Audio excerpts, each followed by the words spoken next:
Yo quiero decir, Señor, y queremos decir juntos, como dice Juan capítulo 1, verso 11, que tú eres el Cordero de Dios, que quitas el pecado del mundo. Gloria. Buenas tardes, amados hermanos, amados amigos que están del otro lado. Una vez más nos encontramos de esta manera. El Señor lo está queriendo así y así lo estamos haciendo. Todas las iglesias de casa de oración en diferentes partes del mundo están transmitiendo desde las iglesias vacías o desde sus casas. Lo mismo estamos haciendo nosotros desde aquí, de nuestro hogar, aquí en Banfield, Buenos Aires.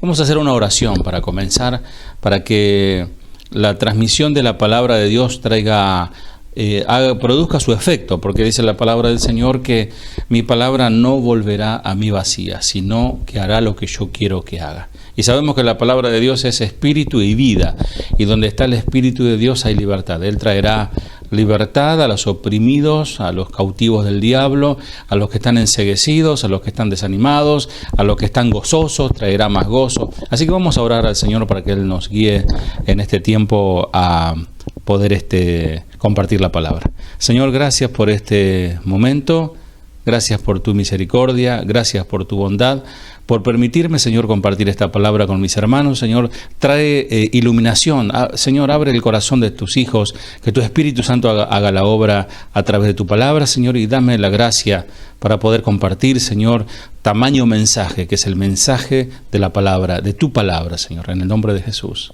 Amén. Bien, antes de empezar siempre tengo algunas preguntas para realizar. Y la pregunta que me hago viendo tanta gente con miedo, tanta gente con temores y no son infundados los temores, sino que realmente estamos viviendo una situación cual nunca se ha vivido a lo largo de nuestra generación, no lo hemos vivido nunca. Pero para la iglesia del Señor, ¿cuál es el miedo que se tiene? Y también para los amigos que están escuchando, porque te animo, hermano, hermana, amigo, amiga en Cristo, que puedas compartir este mensaje, para que la palabra de Dios corra. Es la mejor manera de evangelizar. A veces uno no sabe, antes no sabía cómo hacer, le tiraba un tratadito bajo la puerta y se iba corriendo. Hoy hay muchas maneras de poder compartir la palabra de Dios a través de un WhatsApp, podés compartir el link de la transmisión. ¿Y quién te dice que el Señor puede hacer un milagro en la vida de ese ser querido, de ese familiar y de ese vecino? Entonces la pregunta que yo planteo es realmente, ¿a qué se tiene miedo? La vez pasada decía que nos escondemos, en cierta manera, entre comillas, nos escondemos para evadir un virus, nos escondemos o nos acuartelamos o entramos en cuarentena o quincena, que pronto se va a cumplir literalmente la palabra cuarentena, que son 40 días, ya estamos, pasamos la primera quincena, ahora comenzamos la segunda.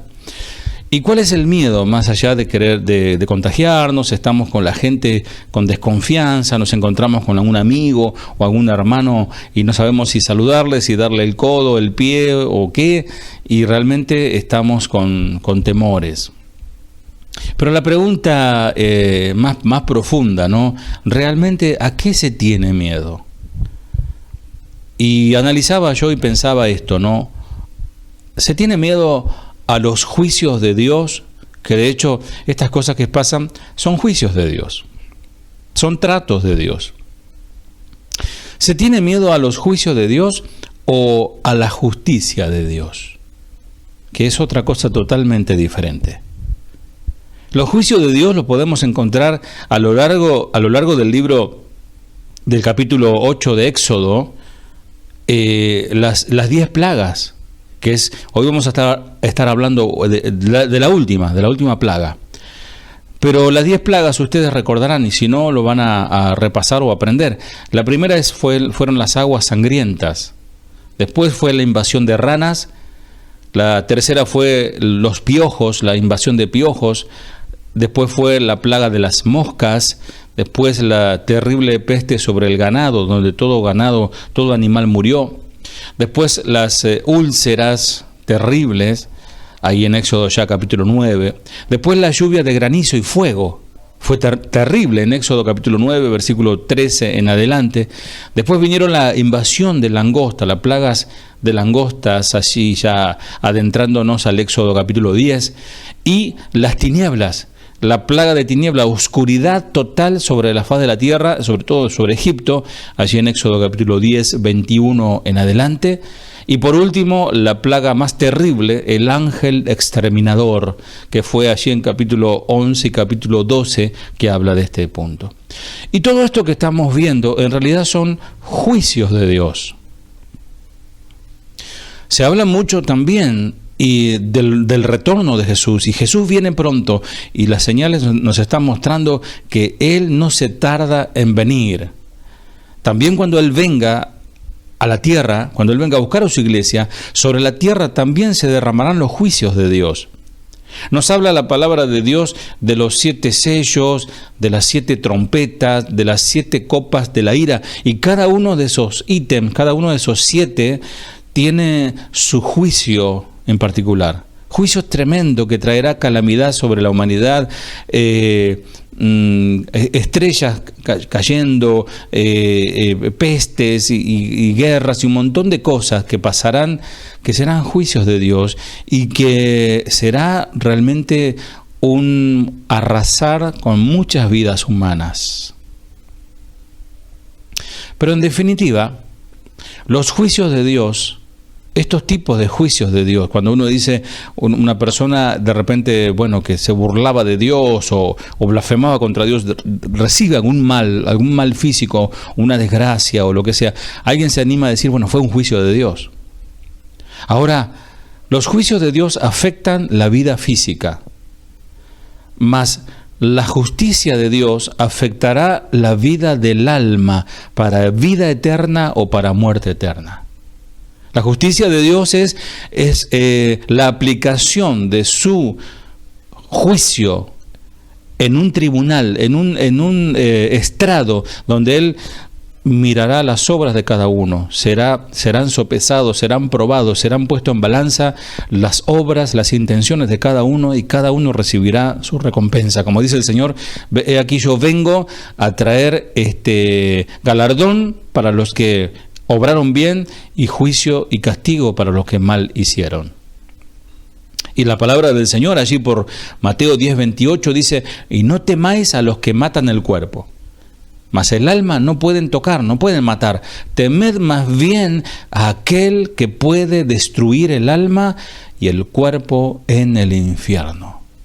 Entonces, hay gente que está pavorosa ante esta situación porque, aunque son personas que por ahí no creen en Dios y dicen, no, se termina la vida y ya se termina todo, pero hasta ellos también están en cuarentena. ¿Por qué? Porque tienen temor de morir. Pero creo que la necedad más grande del hombre, la tontería más grande del ser humano, es tener temor a morir físicamente y no tener temor a la segunda muerte, que es la muerte eterna.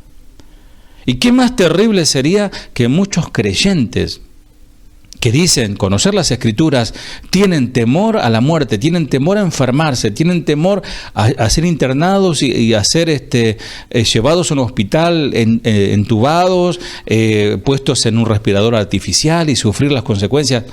Qué terrible que alguien tenga temor a eso y no tenga temor a la segunda muerte. Por ende, no tenga temor a Dios, quien es el único que nos puede salvar. Por eso dice el Señor, no temáis a los que matan el cuerpo, mas el alma no pueden tocar. Tengan miedo a aquel que puede matar el cuerpo, juicio, y también puede enviar el alma al infierno, justicia. Ayúdanos, Señor, ayúdanos. Y la verdad que el mensaje viene bastante fuerte, gracias al Señor. Y son tiempos, amados, ya no de jugar al Evangelio, ya no son tiempos de estar tomando livianamente las cosas, ya no son tiempos de tomar el nombre de Dios para hacer cosas que están totalmente fuera de su voluntad. Por ejemplo, decretar sanidad sobre todo el mundo, o soltar palabra de decretos para terminar con el virus, etcétera. Amados, hay algo que es real. Hay algo que es real. La muerte es segura. Si no es por un virus, será una muerte de alguna manera, aunque sea natural, por vejez, y llegará. Quiero comenzar en esta tarde, para adentrarnos al mensaje de la palabra de Dios, a nuestro mensaje, que está basado en Éxodo capítulo 12. Éxodo capítulo 12.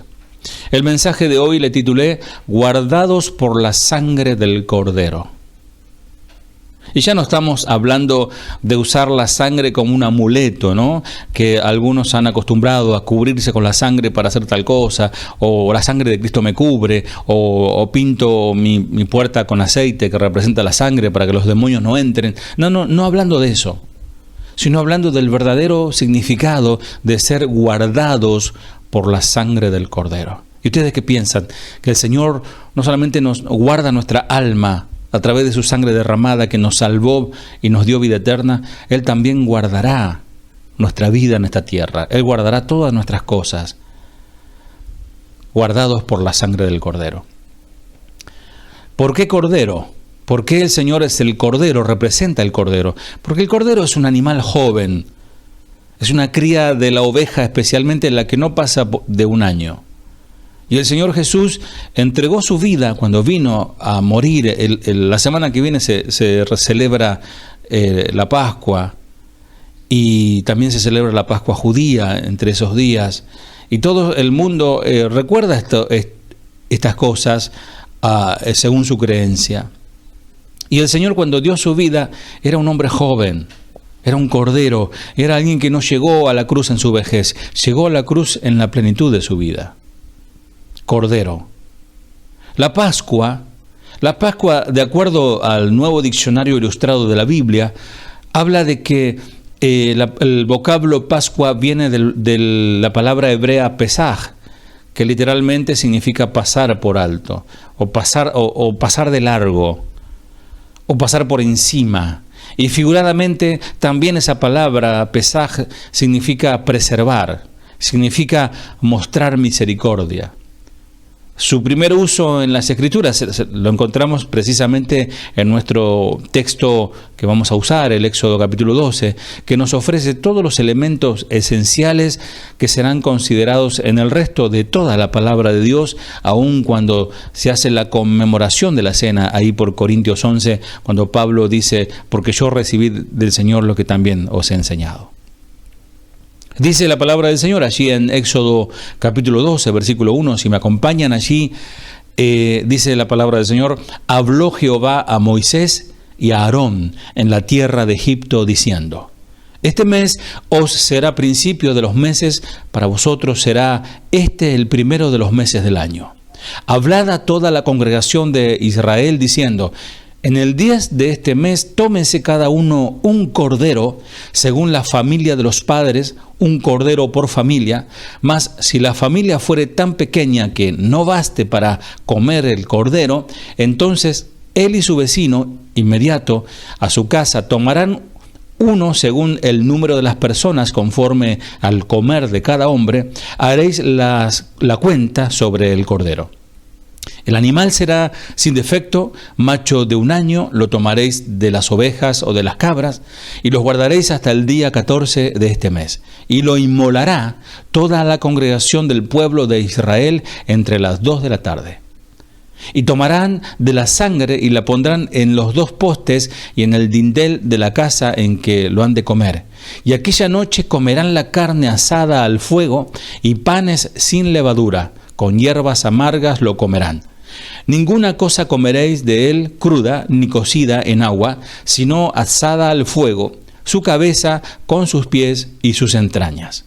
Ninguna cosa dejaréis en él hasta la mañana, y lo que quedase hasta la mañana lo quemaréis en el fuego. Y lo comeréis así, ceñidos vuestros lomos, y vuestros calzados en vuestros pies, y vuestro bordón en vuestra mano, y lo comeréis apresuradamente, es la Pascua de Jehová. Pues yo pasaré aquella noche por la tierra de Egipto, y heriré a todo primogénito en la tierra de Egipto, así de los hombres como de las bestias, y ejecutaré mi juicio en todos los dioses de Egipto, yo Jehová. Y la sangre os será por señal en la casa donde vosotros estéis, y veré la sangre y pasaré de vosotros. Repito esta expresión, y veré la sangre. Y pasaré de vosotros, y no habrá en vosotros plaga de mortandad cuando hiera la tierra de Egipto. Versículo 14. Y este día os será en memoria, y lo celebraréis como fiesta solemne para Jehová durante vuestras generaciones, por estatuto perpetuo lo celebraréis.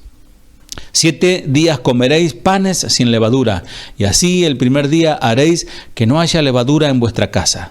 Porque cualquiera que comiere leudado desde el primer día hasta el séptimo será cortado de Israel. El primer día habrá santa convocación, y asimismo en el séptimo día tendréis una santa convocación. Ninguna obra se hará en ello, excepto solamente que preparéis lo que cada cual haya de comer. Y guardaréis la fiesta de los panes sin levadura, porque en este mismo día saqué vuestras huestes de la tierra de Egipto. Por tanto, guardaréis este mandamiento en vuestras generaciones por costumbre perpetua. En el mes primero comeréis los panes sin levadura desde el día 14 del mes por la tarde hasta el 21 del mes por la tarde. Por 7 días no se hallará levadura en vuestra casa, porque cualquiera que comiere leudado, así extranjero como natural del país, será cortado de la congregación de Israel. Ninguna cosa leudada comeréis, en todas vuestras habitaciones comeréis pan sin levadura.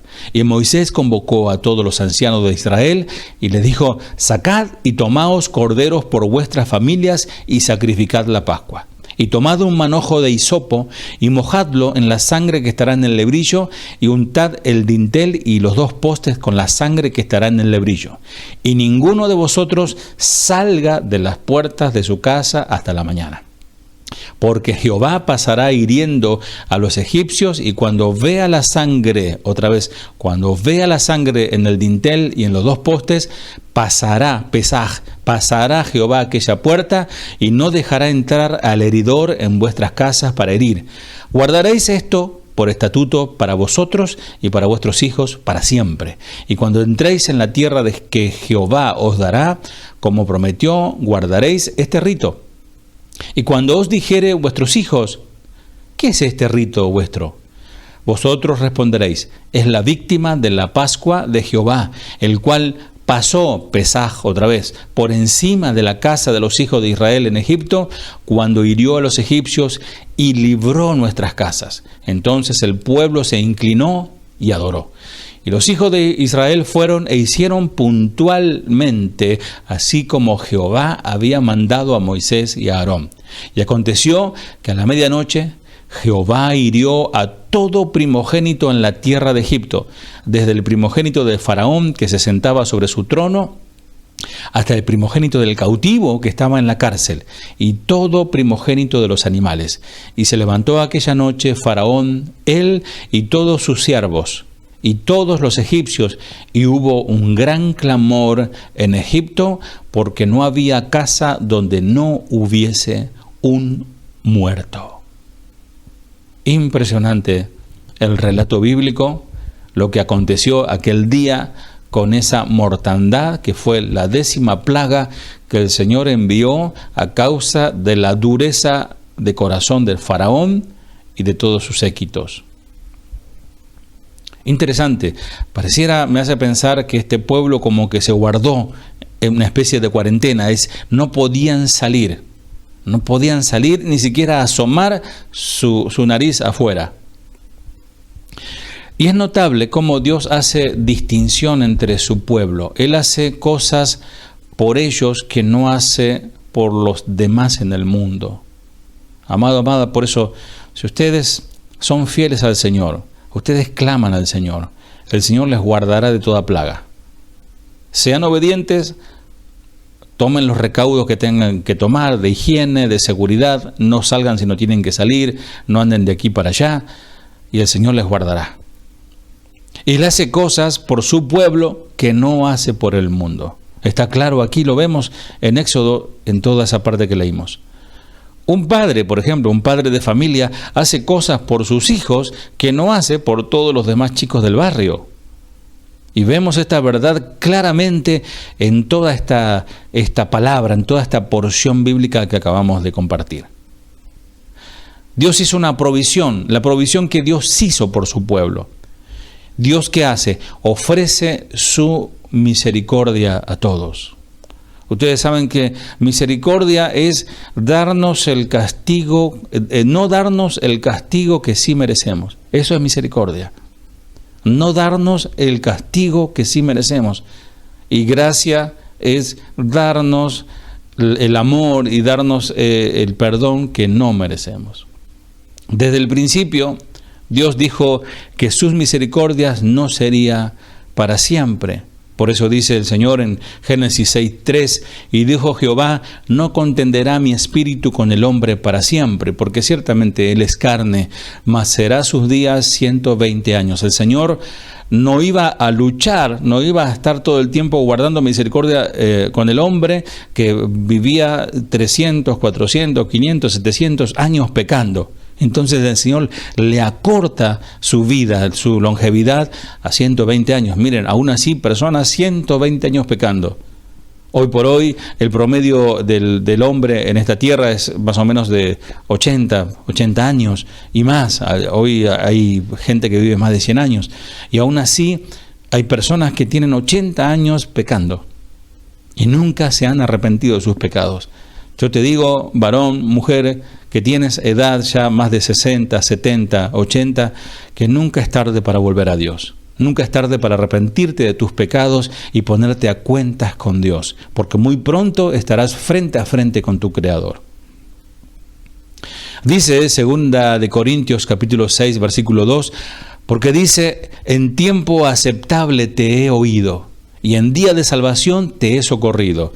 He aquí ahora el tiempo aceptable, he aquí ahora el día de salvación. Como te estoy diciendo, el día de salvación no es mañana ni pasado mañana. El día de salvación es hoy. Si hoy estás escuchando este mensaje, es para que hoy procedas al arrepentimiento y vengas a buscar socorro al Señor. Él nos da una salida, nos da su gracia. Primero nos da su misericordia, después nos da una salida. Y la salida es de la condenación. ¿Cómo lo hace? Por medio de la sangre. El mensaje de hoy se titula guardados por la sangre del Cordero. Dice Levíticos capítulo 17, versículo 11, la sangre es la que da vida al cuerpo. Yo mismo les he dado la sangre de los animales para que me la presenten ante el altar. Y gracias a la vida que hay en ella, ustedes obtendrán mi perdón. Por la sangre aplicada a las puertas, que ellos tomaron ese hisopo, que es, el hisopo es una planta que tiene forma de, para poder entenderlo un poquito, como un plumero. Ellos, y el lebrillo era como una palanganita donde la sangre se llenaba de la sangre del cordero que ellos sacrificaban, ponían el hisopo y con eso pintaban a modo de pincel los marcos de la puerta.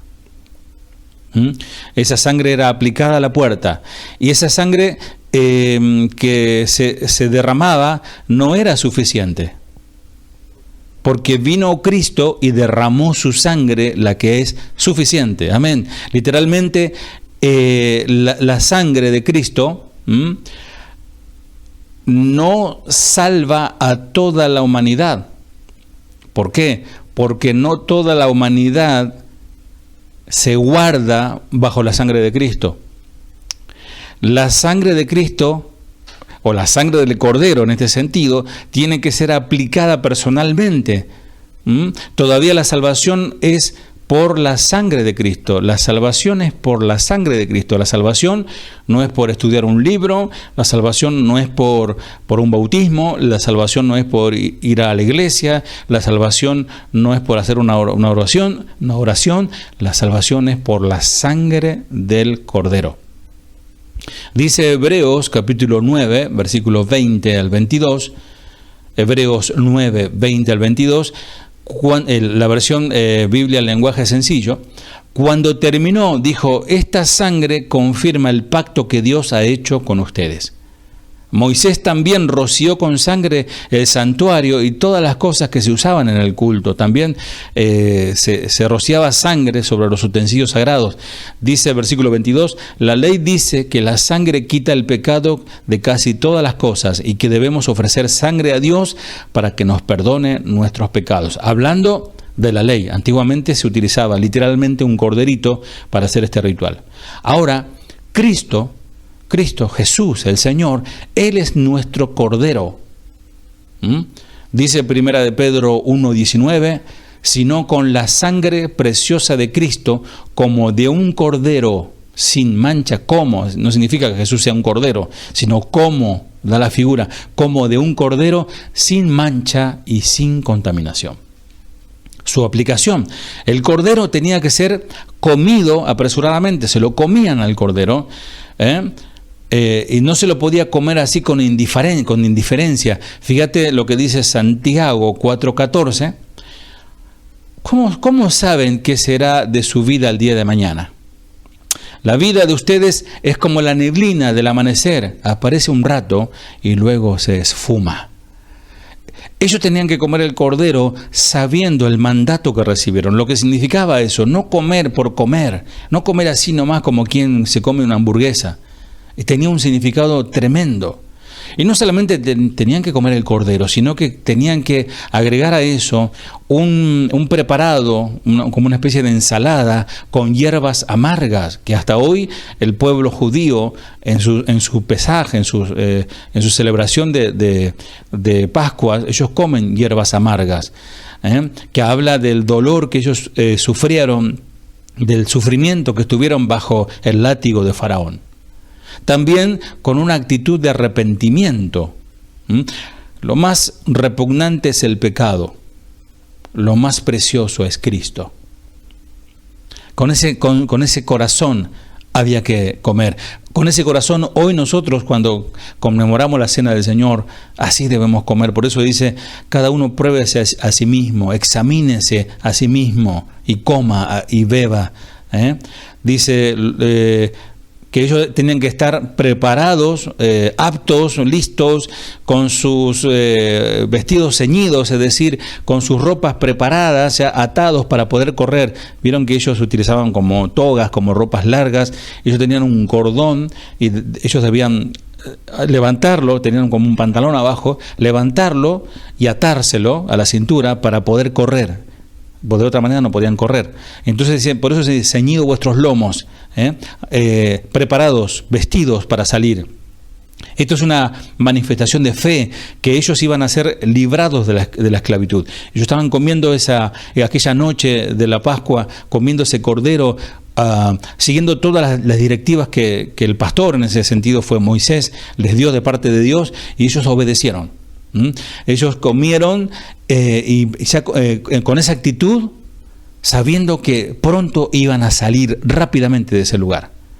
Así nosotros, como leíamos vez pasada en familia y analizábamos este texto que habla que dice que nosotros somos advenedizos, peregrinos y extranjeros. Vivimos en esta vida, pero no podemos clavar estacas en esta vida como que vamos a vivir toda la vida aquí. No vamos a vivir toda la vida. Tenemos que estar haciendo lo que hay que hacer en lo que nos toca vivir en esta tierra, pero con nuestra mente, nuestro corazón mirando las cosas de arriba. Como Abraham, que dice que él no edificó casa permanente porque él esperaba la casa mayor cuyo constructor es Dios. Y él vivió en tiendas hasta los últimos días de su vida. Así vivimos nosotros, en tiendas. Nos vamos mudando y vamos levantando la tienda, pero esperando la construcción mayor de aquel arquitecto, el cual es Dios. Ellos tenían una intención de poner por obra los mandamientos de Dios. El mandamiento de Dios, eso fue un mandato de Dios. Dios estaba probando sus corazones. Aún la ley no había llegado. Todavía ellos no pasaron por el desierto, no pasaron por Sinaí, pero ellos tenían que mostrar una actitud de obediencia, cosa que venimos hablando en estas últimas enseñanzas de cuarentena. la obediencia. De nada sirve, amado, amada, escuchar la palabra, de nada sirve anotar, de nada sirve decir amén y gloria a Dios si no lo pongo en práctica, si no obedezco lo que me dice el Señor.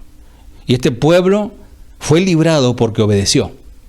El gran precio que los egipcios pagaron fue tremendo por su incredulidad.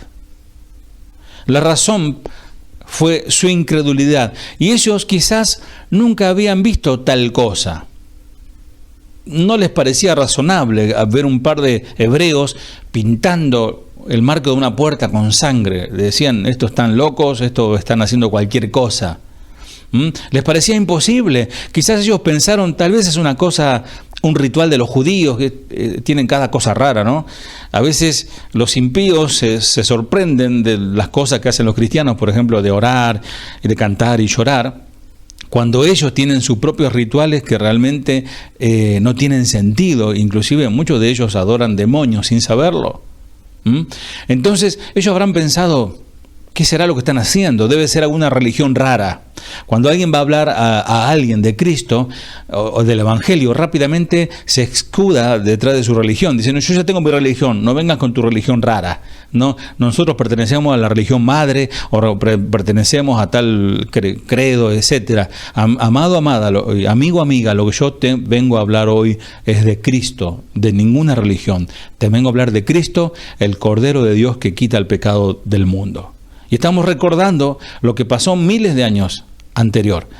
Tal vez es un ritual, quizás habrán pensado ellos, quizás nos quieren enganchar con sus rituales, su religión, y ellos no se sintieron muy cómodos con la práctica de los jóvenes judíos y de los padres de las casas, que quizás que estaban con sus hijos pintando el marco de la puerta. Ellos tal vez pensaron que no puede ser que todos los primogénitos van a morir esa misma noche. No pasa nada, están exagerando, no va a ser así. Si alguno muere, quizás pensaron ellos, vamos a tomar precauciones, pero por lo pronto vamos a esperar tranquilos. No pensamos que ellos hablan de un Dios de amor, que vaya a ser tan severo. Quizás puedan llegar a decir, no creemos que un Dios de amor vaya a ser tan severo. Que es un pensamiento hoy muy instalado en la gente. ¿Cómo puede ser que un Dios de amor pueda enviar juicios? Algunos hasta dicen Dios nos castiga. ¿Cómo puede ser que Dios envíe a la gente al infierno, etcétera? Entonces, podríamos imaginarnos que estos egipcios habrán pensado eso. El fruto de su incredulidad, todos los primogénitos murieron. Como consecuencia de su incredulidad, los que no se guardaron, los que no hicieron caso a lo que hacían los hebreos, murieron también. Hasta los primogénitos de sus animales, dice Éxodo 11:5, y morirá todo primogénito en tierra de Egipto, desde el primogénito de Faraón, que se sienta en su trono, hasta el primogénito de la sierva que está tras el molino, y todo primogénito de las bestias. Esto era algo profético, esto era algo anunciado de lo que iba a pasar. Y lamentablemente, nadie de los que desobedecieron escapó. Desde el hijo del Faraón hasta los hijos de los esclavos más humildes, del más lejano, todos murieron. Y un pueblo entero estaba al día siguiente, o mejor dicho ya, esa medianoche, estaban de luto. Todos llorando.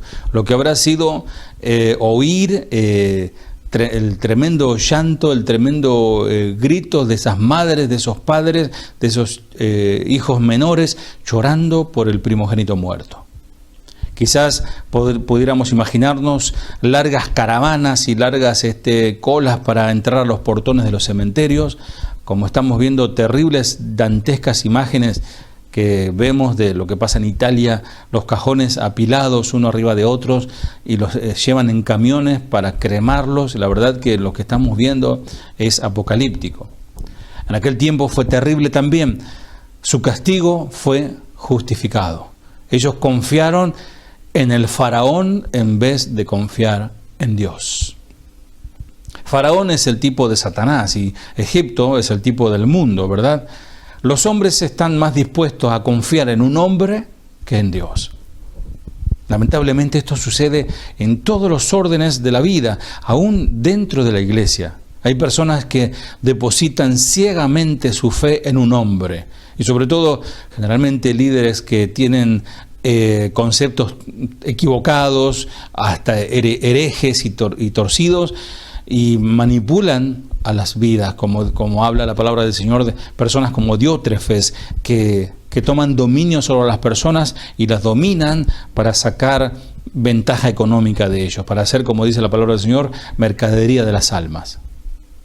Lamentablemente hay mucha gente que confía más en los hombres que en Dios. Esto no significa, amado, amada, que uno no pueda confiar en alguien, que uno no pueda confiar en un hermano, o confiar en un pastor, o confiar en la esposa del pastor. Esto no significa eso. Significa confiar más en el hombre que en Dios. Es la explicación y la justificación que algunos religiosos hacen, rituales de confesiones. Van y le confiesan los pecados a un hombre, y este hombre los redime del pecado y le dice: tus pecados te son perdonados. ¡Qué terrible! Habían experimentado y sufrido ellos habían pasado por 9 plagas. No nos olvidemos de esto. No fue sorpresivo lo que pasó.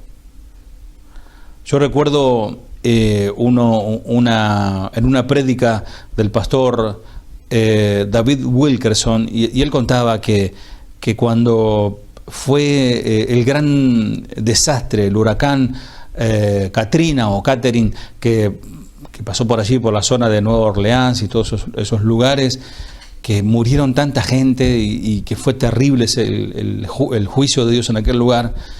Y cuando pasó eso, si bien mucha gente buscaba a Dios o mucha gente clamaba a Dios, cuando pasó eso, el alcalde de aquel lugar dijo: vamos a reconstruir Nueva Orleans, y hicieron una gran fiesta, porque es un lugar donde bueno, es la cuna del blues y de muchas otras cosas, ¿no?, terribles que suceden en aquel lugar.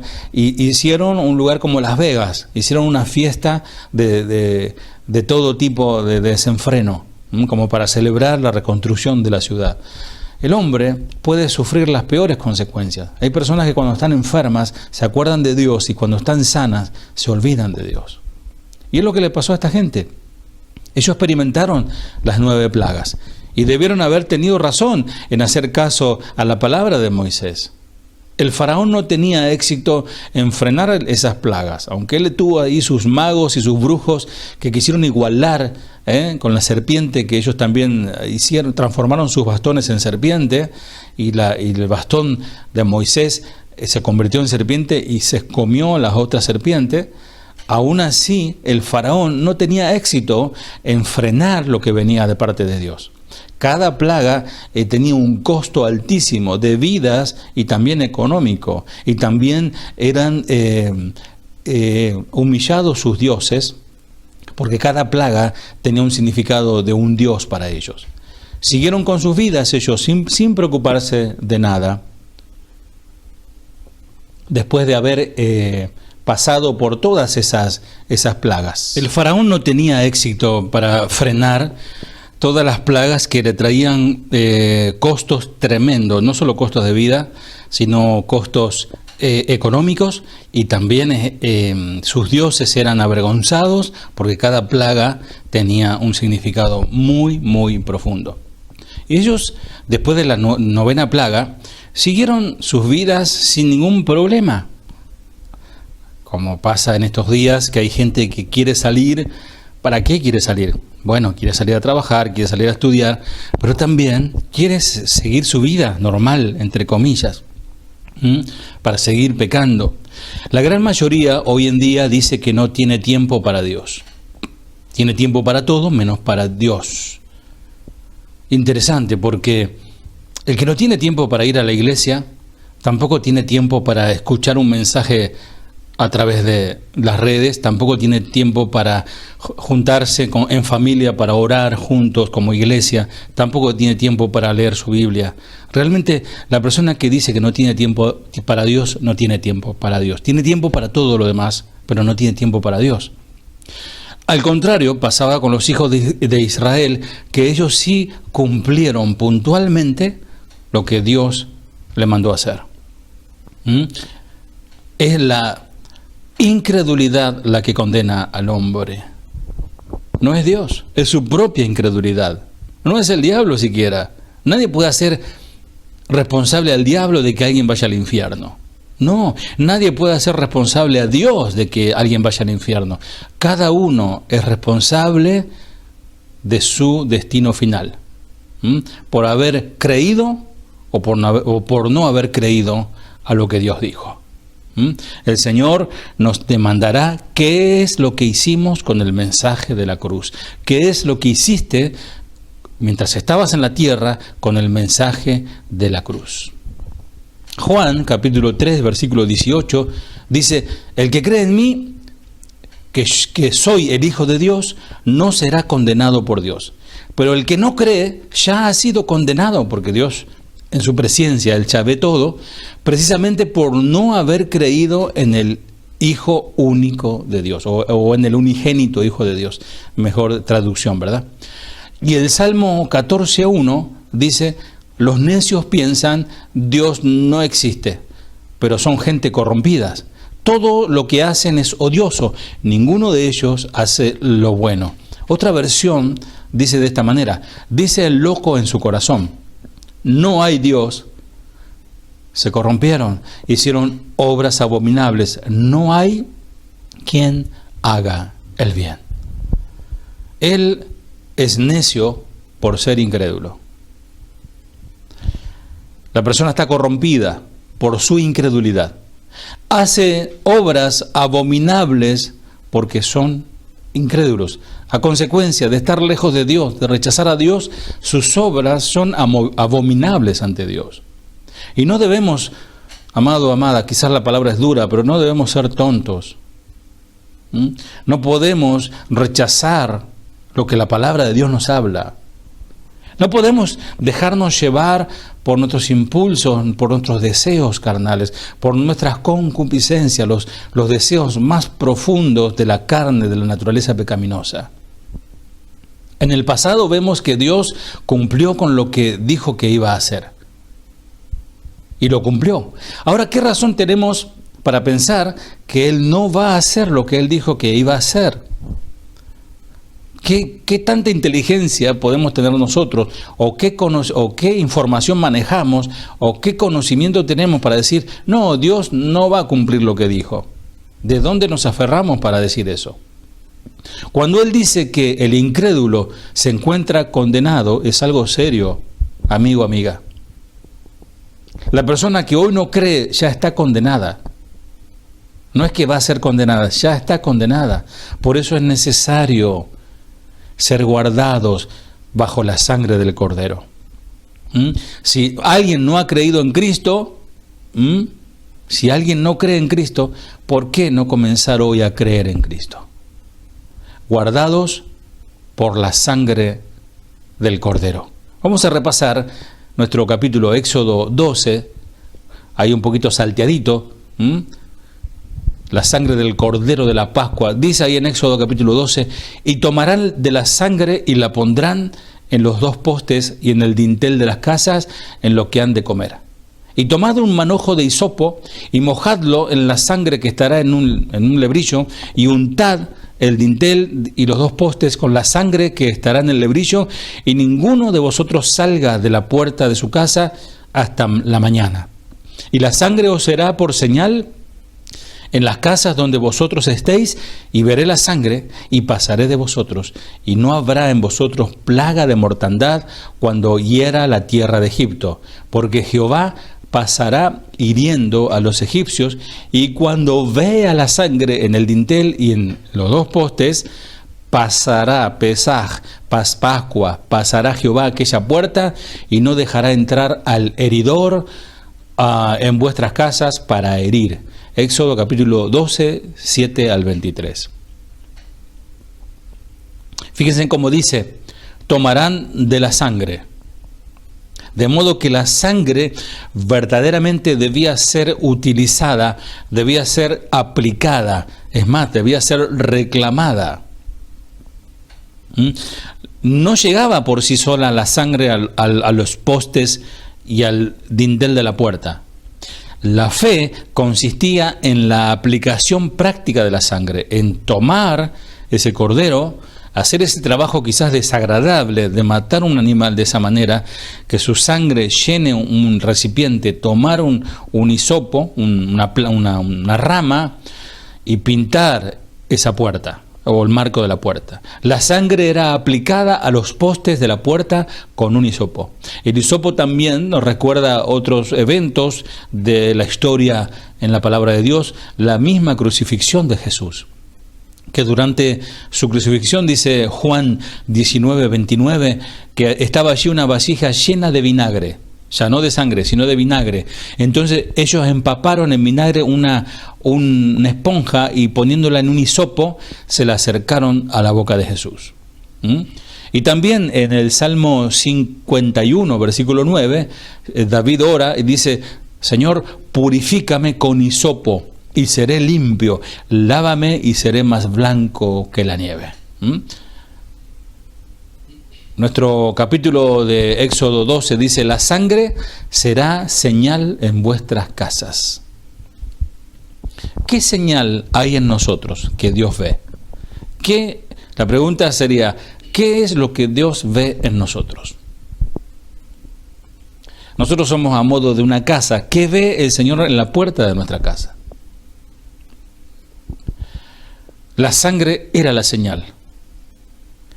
Y no era por ser hebreos o por la condición de judíos lo que les traería salvación a ellos. Ellos no eran un pueblo especial. No, son judíos, entonces la muerte no les llegará. No. La única señal que el Señor iba a ver fue la sangre. La sangre que ellos habían tomado del cordero. Si un israelita no hubiera aplicado esa sangre a la puerta de su casa, habría caído bajo el juicio de Dios aquel primogénito del hogar. Y si él mismo era un primogénito, ese hombre moriría al acto cuando el ángel de la muerte pasaba por enfrente de esa casa.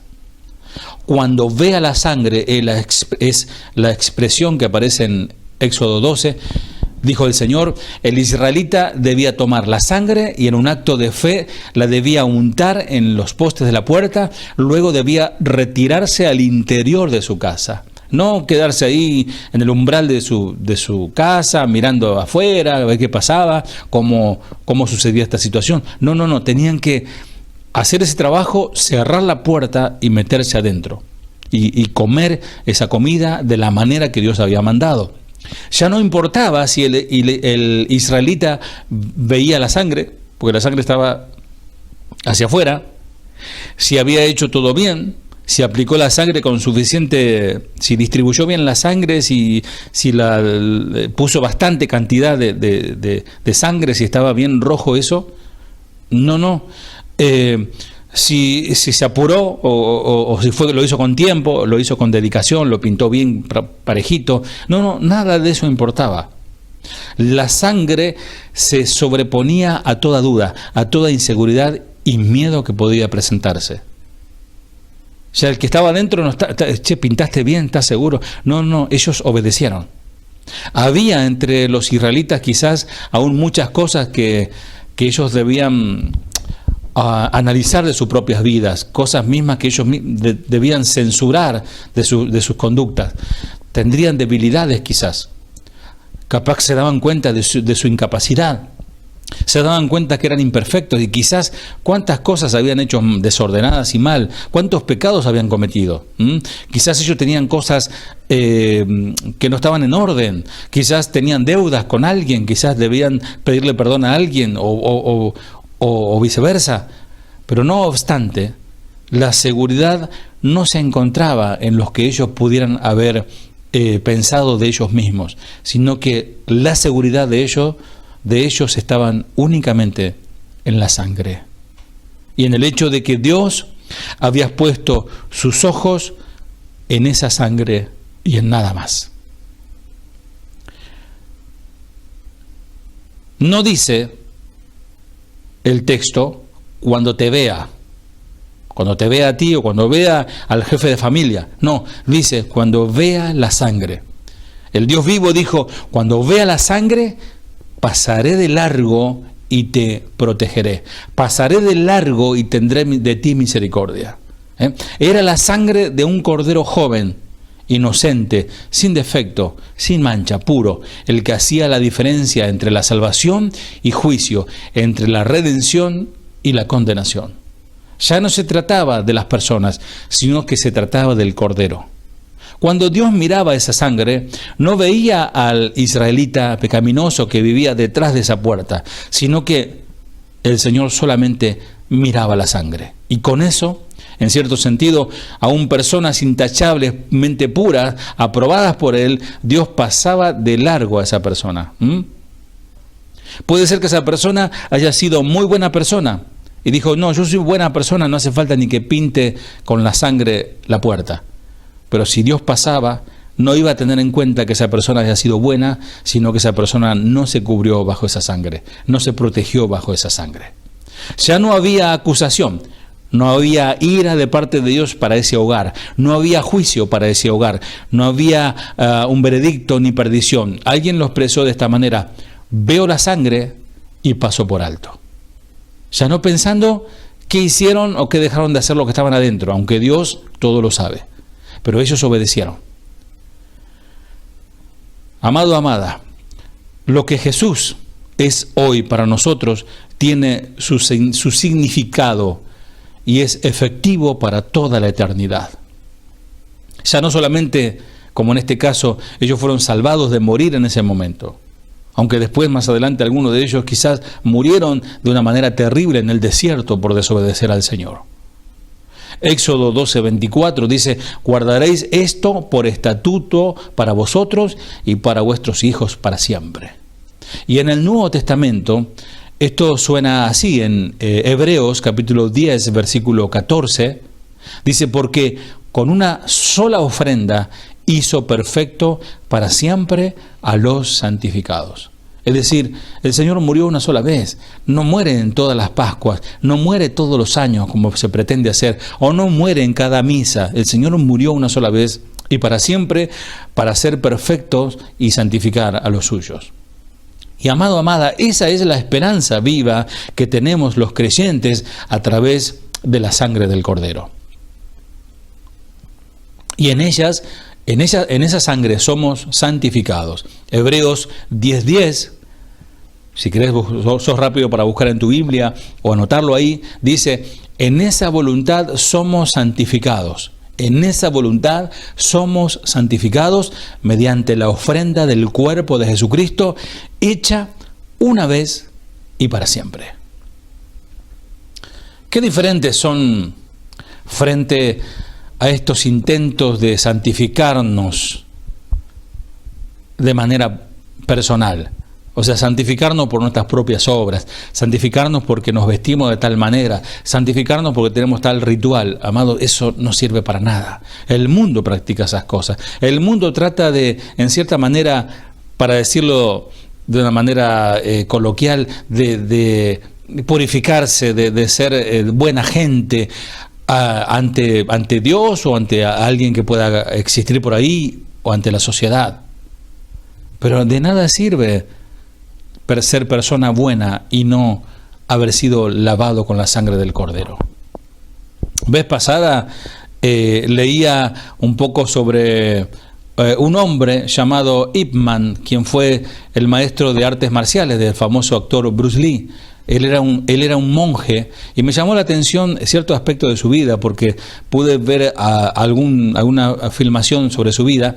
Y este hombre era un monje muy disciplinado, era un hombre honorable que vivía haciendo el bien a su prójimo, pensando en las necesidades de los demás. Era un hombre bueno, es más, se comportaba muchísimo mejor que algunos cristianos de estos días. Un monje budista. Por ejemplo, se contaba sobre, hablando de la orden budista, pero esto en Japón, en la que los monjes viven de acuerdo a reglas muy estrictas. Un equipo de filmación acompañó durante 4 semanas a uno de esos monjes. Y este monje cada noche andaba 30 kilómetros en sandalias de paja por los bosques, subiendo montañas y atravesando valles. Y cuando fue filmado, él explicaba que ya era el 4.º año que lo hacía, y que en los próximos 3 años quería incrementar la distancia que recorría a 84 kilómetros, recorriéndola por las noches. Durante gran parte del trayecto debía él realizar sus rezos, y todo esto se trataba de un voto por 7 años que él debía resistir hasta el final. Este monje, independientemente de que si él estaba enfermo o herido, debía él atravesar esos kilómetros, no importa si se desataba una gran tempestad, y a él no le podía faltar ni un kilómetro. Él debía cumplir con ese voto, con esa promesa. En el caso de que él no pudiera cumplir su objetivo, se vería obligado a quitarse la vida. Por eso siempre portaba un arma para el suicidio. ¡Qué tremendo! ¿Y por qué lo hacía este varón? Únicamente para la búsqueda de inspiración, en el deseo de crecer más allá de sí mismo. Dejar atrás sus malos pensamientos, dejar atrás su concupiscencia, sus deseos pecaminosos, para llegar a un grado de, podríamos llamarle, de santidad, para en un momento él decir estar sobre otros, ser más santo que otros. Una vez hablaba con un amigo judío y él decía: es muy difícil ser judío, hay tantas reglas, hay tantos rituales que debemos cumplir que cansa y es imposible cumplir con todo, me decía él. Y personas que tratan de justificarse de alguna manera tácitamente ante Dios, siendo buenas personas, siendo buenos vecinos, siendo buenos esposos, buenos padres, pero si no están cubiertos con la sangre de Cristo, se perderán. Ahora, qué privilegio es entonces que nosotros podamos ya no mirarnos a nosotros, porque nosotros, como dice el apóstol Pablo, no podemos hacer ningún sacrificio, que por más que hagamos lo que hagamos. Y él mismo dice en Corintios: si yo hablase en lenguas humanas y angélicas, y hiciese esto y lo otro, y entregase mis bienes para dar de comer a los pobres, y aún mi propio cuerpo, y si no tengo, podríamos parafrasear, si no estoy guardado bajo la sangre de ese cordero, de nada sirve. Dice 1 de Juan capítulo 1, en sus versículos 29, 35 y 36, dice que el siguiente día vio Juan a Jesús que venía a él, y él dijo, Juan dijo: he aquí el Cordero de Dios que quita el pecado del mundo. Y el siguiente día otra vez estaba Juan y 2 de sus discípulos, y mirando a Jesús que andaba por allí, dijo nuevamente: he aquí el Cordero de Dios. Qué tremendo privilegio que tenemos, amados, de mirar al Cordero de Dios que quita el pecado del mundo. Si bien ya Él ya murió en una cruz, ya Él no es el Cristo sufriente, ya no es el que está llevando la cruz y que cae en el Vía Crucis y que tiene su corona de espinas. Ya Él no está así, como cantamos una canción, ya no hay más sufrimiento para Él. Ya Él sufrió por nosotros, pero nosotros de manera simbólica miramos al Cordero de Dios, aquel que quita los pecados del mundo, que limpia mi alma y que me perdona de todos mis pecados. Qué privilegio que tenemos. El maestro y escritor norteamericano William MacDonald, él cuenta una historia muy notable relacionada a esto en un libro que él tituló Un Dios que hace milagros. Y él escribe sobre lo que ocurrió con un hermano, con un evangelista, y hablando sobre esto del Cordero de Dios. Y él dice en su libro, abro comillas: a veces no podemos sino maravillarnos por la creatividad divina. Dios obra de una manera que hace que nuestra mente se maree.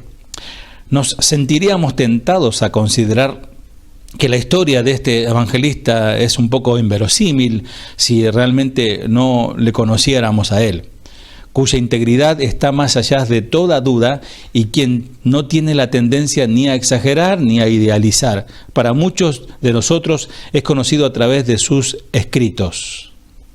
Un día caminaba a través de una pequeña aldea inglesa, este evangelista, y de repente sintió la necesidad de exclamar. De repente le vino la necesidad de exclamar, y él decía: he aquí el Cordero de Dios que quita los pecados del mundo. Comenzó a gritar.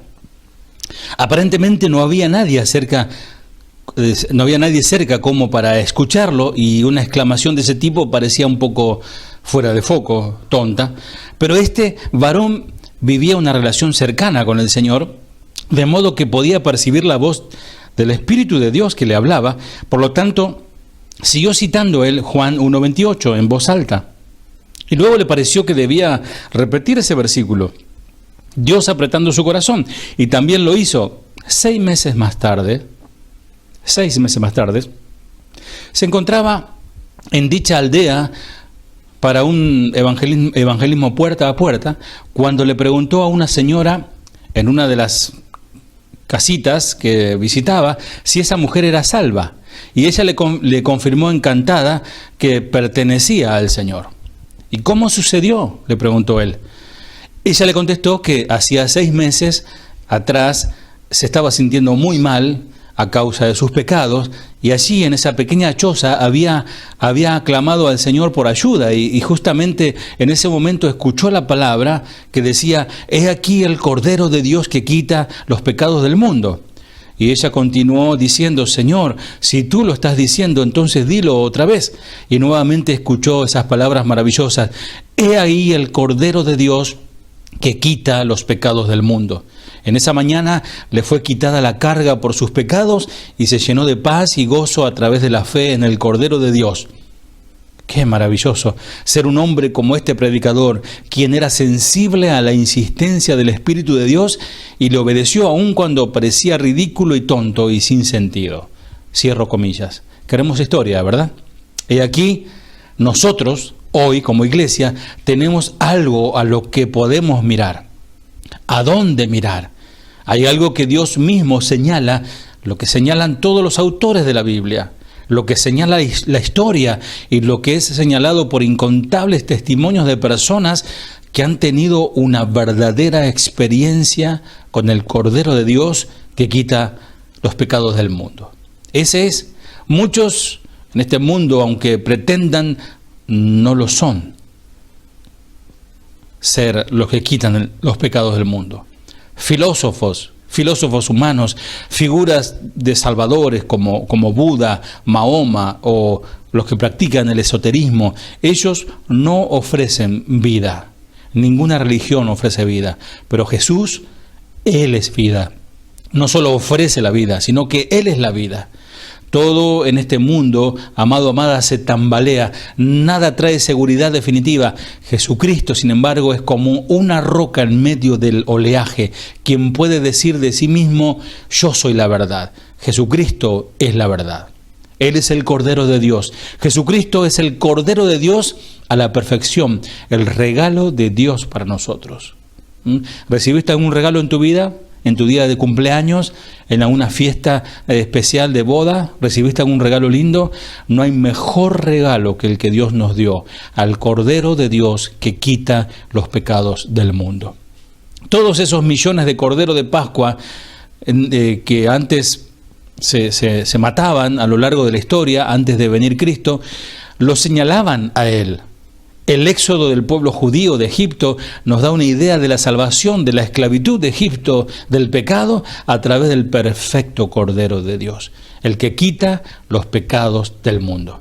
Y allí se encuentra también nuestros pecados, tus pecados, los pecados pasados, los pecados presentes y aún los pecados que vas a cometer en el futuro. La sangre del Señor, la sangre del Cordero puede limpiarte de todos tus pecados. Solamente tienes que venir a Él y pedirle perdón. Con mi pecado puedo ir a Jesús, porque Él ya cargó por mí la culpa en sus hombros. Él sufrió en su sangre el martirio por mis pecados. El Padre me perdona todos mis pecados. Como juez castigador, Él pasa de largo de mí. ¿Por qué?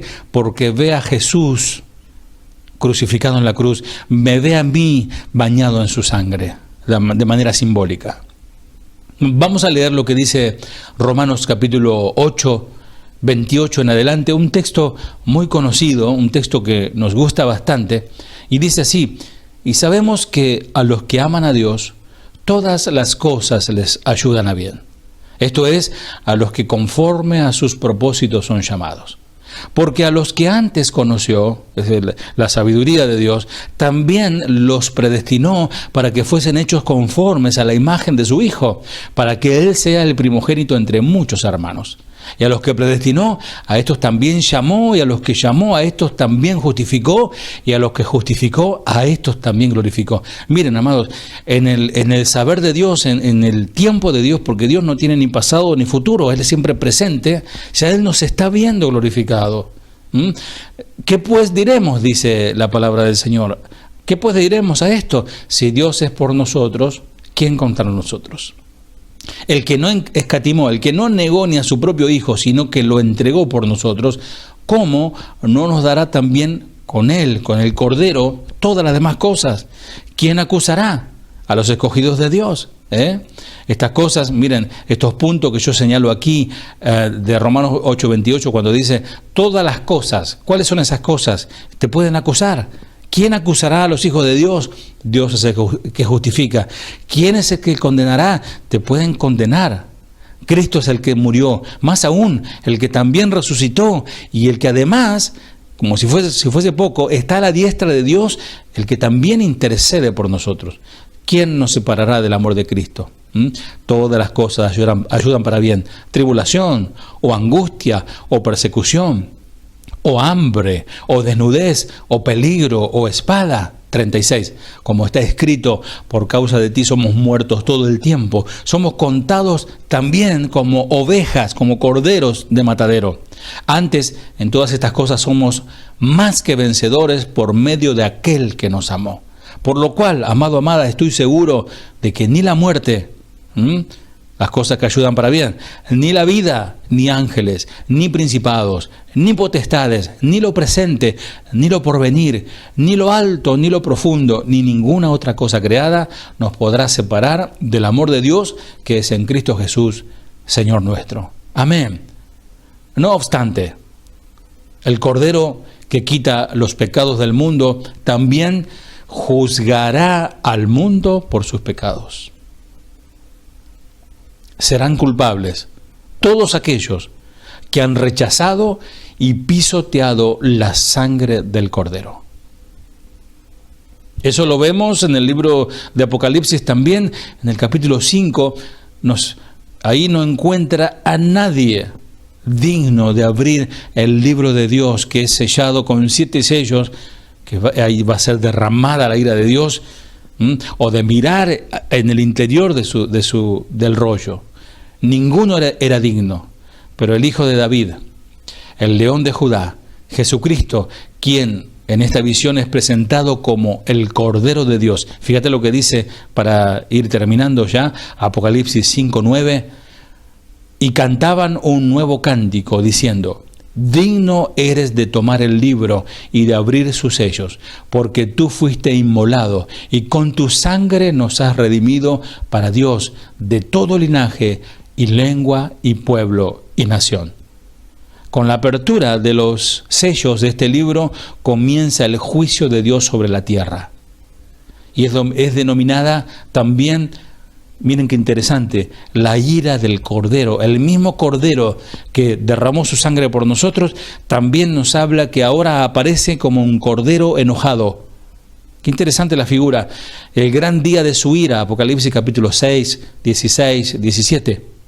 Dice: ¿quién es digno entonces de abrir el libro del Apocalipsis y de desencadenar los juicios sobre el mundo? El Cordero de Dios. Cabe mencionar que es sumamente inusual, casi si no es imposible, que un cordero se enoje, porque no hay animal más noble y más manso que un cordero. No es un animal de ataque, no es un animal que ni siquiera tiene ningún sistema de ataque, ni siquiera tiene dientes para atacar o garras para rasgar a sus enemigos. No, es un animalito totalmente indefenso. En Isaías dice sobre el Cordero de Dios, es decir, Jesucristo: angustiado él y afligido, no abrió su boca. Isaías 53:7. Como cordero fue llevado al matadero, y como oveja delante de sus trasquiladores, enmudeció y no abrió su boca. Cabe decir que al final de la palabra de Dios, de la Biblia, de repente habla de la ira de Dios. ¿Por qué? El Espíritu Santo utiliza esta imagen para mostrar con ella que aquí no es ningún tirano que juzga al mundo, sino ni tampoco es un Dios despiadado que no muestra sufrimiento, sino alguien que ama demasiado, que amó demasiado a este mundo de una manera infinita y que ha hecho todo, amado, amada, todo para salvarlos. Por eso es un error decirle al Señor, dame más, quiero más, cuando el Señor nos dio todo, nos dio a su Hijo. Todo lo demás que nosotros a veces pedimos y reclamamos son todos añadiduras. Por eso dice, buscad primeramente el reino de Dios y su justicia, y todo lo demás vendrá por añadidura. El Señor lo entregó todo, por eso dice Juan 3:16, porque de tal manera amó Dios al mundo. Los juicios del Cordero son a nivel mundial. Así como esta pandemia es a nivel mundial, los juicios, que no se compara a lo que se está viviendo hoy, porque vendrá, porque la redención del Cordero fue a nivel mundial. Los juicios del Cordero serán a nivel mundial porque su redención fue, su muerte fue para salvar a toda la humanidad, mas la mayoría le ha rechazado. La sangre del Cordero en las casas de los israelitas decidía sobre la salvación o juicio. La sangre del Cordero, Jesucristo, decide hoy sobre salvación o sobre juicio. Quien piensa que no necesita de su sangre ni de su salvación, un día conocerá la verdad. Un día se enfrentará con la realidad. Un día recibirá un golpe de realidad. Pero quien atesore este mensaje y reciba la limpieza de su alma a través de la sangre de este Cordero que derramó hasta su última gota, verá, para finalizar, lo que promete el Señor. Ahí en Apocalipsis capítulo 7, versículo 17. Porque el Cordero que está en medio del trono los pastoreará y los guiará a fuentes de aguas de vida, y Dios enjugará toda lágrima de los ojos de ellos. Vamos a orar y vamos a pedirle al Señor que en esta misma tarde Él pueda salvar las almas. Padre amado, gracias Señor por haberme permitido compartir este glorioso mensaje, Éxodo capítulo 12, sobre la Pascua, lo que significaba para aquel pueblo en aquel tiempo y lo que significa hoy para nosotros. El mundo se prepara en estos días y a veces se utiliza las fiestas de las Pascuas o esas fechas para ir de vacaciones, para salir fin de semana largo, o para comer ciertos alimentos especiales, cuando no se trata de eso, Señor. Se trata de recordar así como tú libraste a ese pueblo de la muerte, y no solamente lo libraste de la muerte, sino que lo sacaste de Egipto, que representa el mundo, y lo llevaste rumbo a la tierra prometida. Así también hoy nosotros conmemoramos esa fecha que se aproxima, la Pascua, que tú has venido, Señor, para ser el Cordero que quita el pecado del mundo. Y Señor, has limpiado mi alma con tu sangre, Señor, me has lavado de los pecados, y así te pido, Señor, que tú puedas salvar en esta tarde, que tú puedas, Señor amado, a través de este mensaje, que las personas que estén escuchando puedan proceder al arrepentimiento y pedir perdón por sus pecados, y de pedirle y decirle: Señor, sálvame, Señor, con tu sangre derramada, limpia mi alma, Señor, recíbeme como tu hijo, y a partir de ahora caminaré en novedad de vida. Gracias en el nombre de Jesús. Gracias, Señor. Amén. Que Dios te bendiga, iglesia. Y si esto sigue así, seguiremos transmitiendo la palabra de Dios a través de este medio. Mantengámonos unidos, aunque no podamos estar físicamente unidos, no podemos abrazarnos. La verdad que los extraño un montón. Es mi deseo que nos encuentre el Señor, nos halle cuando se vuelva cuando se termine la cuarentena y volvamos a tener reunión, que toda la iglesia, yo ruego que toda la iglesia presente podamos disfrutar este tiempo que nos regala el Señor antes de su retorno, adorarle, santificarnos más que nunca, buscarle, pónganse en cuenta con el Señor. Este es un tiempo para reunirse en familia, para hablar, para arreglar cuentas entre la familia, para arreglar cuentas con Dios y comenzar una nueva etapa, ya depurados, ya tratados por el Señor.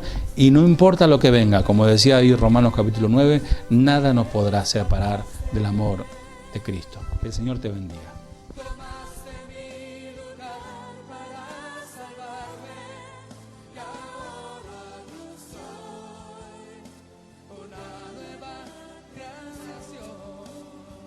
Dile una vez más, Cordero, Cordero de Dios, por tu muerte en la cruz me rescataste, tomaste mi lugar para salvarme, y ahora yo soy una nueva creación.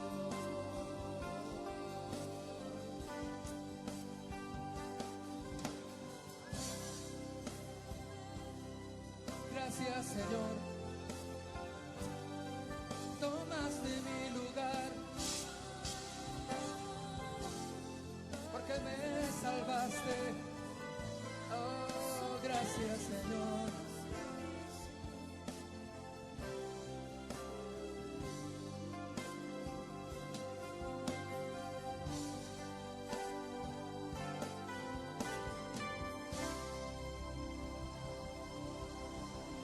Cordero de Dios,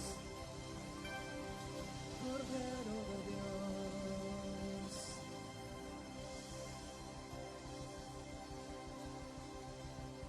Cordero de Dios, Cordero de Dios, Cordero de Dios, que quitas el pecado del mundo.